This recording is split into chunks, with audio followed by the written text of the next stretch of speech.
8 years and still going strong. That's how long the Colonial Fair has been going on here in Castellian Springs. It's a chance each year for Sumner County residents to relive part of their history. We're here at the Bledsoe Fort Historical Park in Sumner County. This is an historic site, the actual location of the original Bledsoe Fort, which was settled in 1780-83, right over here to our left. And this is a gathering of sutlers, reenactors, participants, recreating the 1750-1790 period, come together for an annual event that we've been putting on for quite a while. And why is these grounds, why are they so sacred for Sumner County residents, would you say? Okay, this is the start of it all for Sumner County. We have the Bledsoe Lick right over here. It was discovered by Anthony Isaac Bledsoe in 1772. We have Wynwood over here, which is another largest historic log home in the state of Tennessee, which was built about 1800, a little post of it. We have the site of the original Bledsoe Fort that was originally settled over here in 1780-83, back and forth. Indian wars, back and forth with them, and they killed Anthony Bledsoe and Isaac Bledsoe right over here, both of them.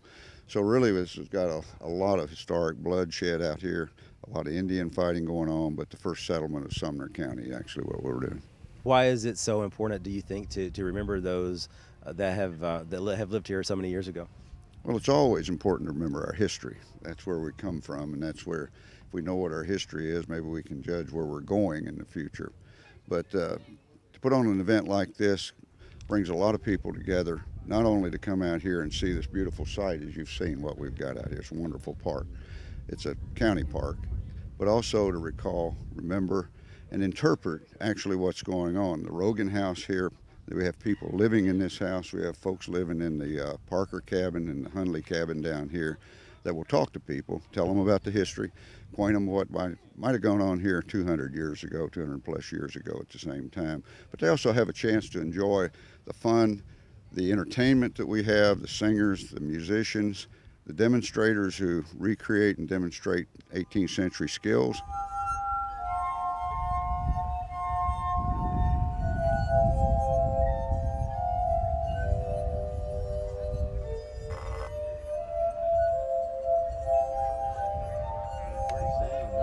It does.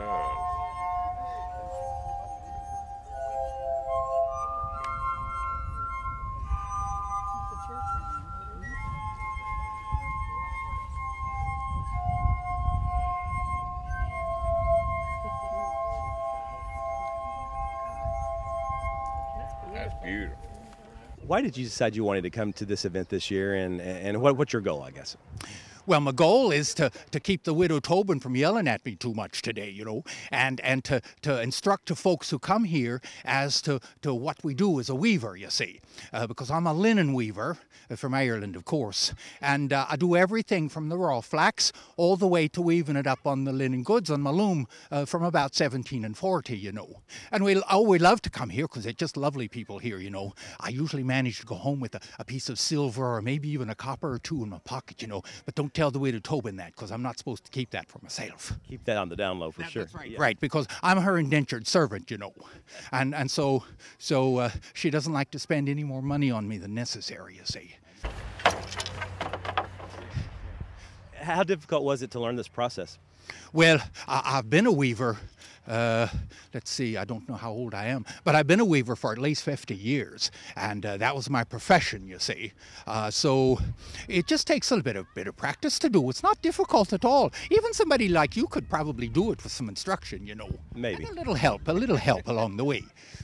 How many places across the country do you visit each year and you take your linen weaving with you? Right. I don't count the number of them, but we started actually 2 weeks ago, and we'll keep going now until about the middle of November. Almost every weekend we're someplace different, you know. So it keeps you busy then? It does, and we don't like to stay in the same place too long because the constable gets wise to me, you know, and it's best always to move on in those circumstances. Do you ever go to Ireland and show the folks there?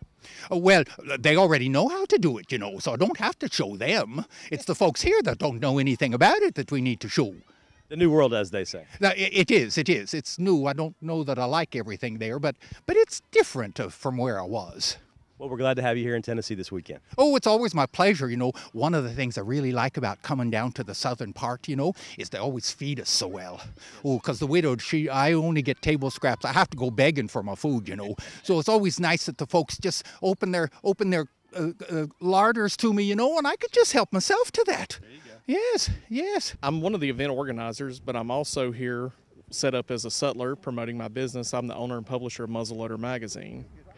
It's a magazine dedicated to traditional muzzleloading and early American history. Is there a lot of interest as far as muzzle loading is concerned across the country?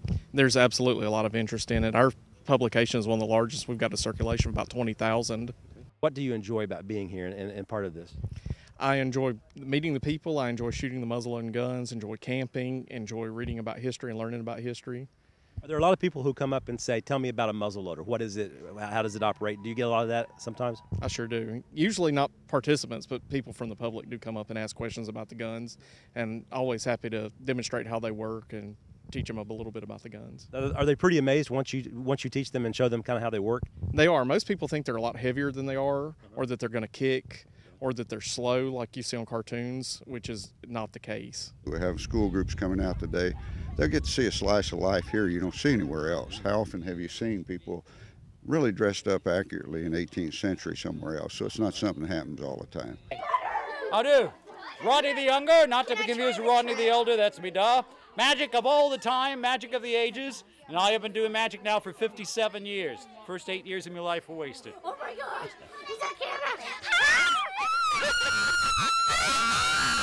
You know what the really artist thing to do is? You should do that to me. Is to take it from the top, right down to the bottom, and off. But I won't do that because that's just showing off. So You just did it. I did. Yeah. See, she's paying. I didn't think you were paying attention. The good thing about all this is that people can take part in all of it except for the shooting. That's got to be pre-registered for shooters only. But they can sit here and take part in the singing. They can take part in the various sutlers and cabins, go into Terry's cabin here and see what goes on in there during the day where they cook and they actually demonstrate the time period. This is a lot of fun for you, I would have to think, right? Well, it's a lot of work, but that makes it fun too.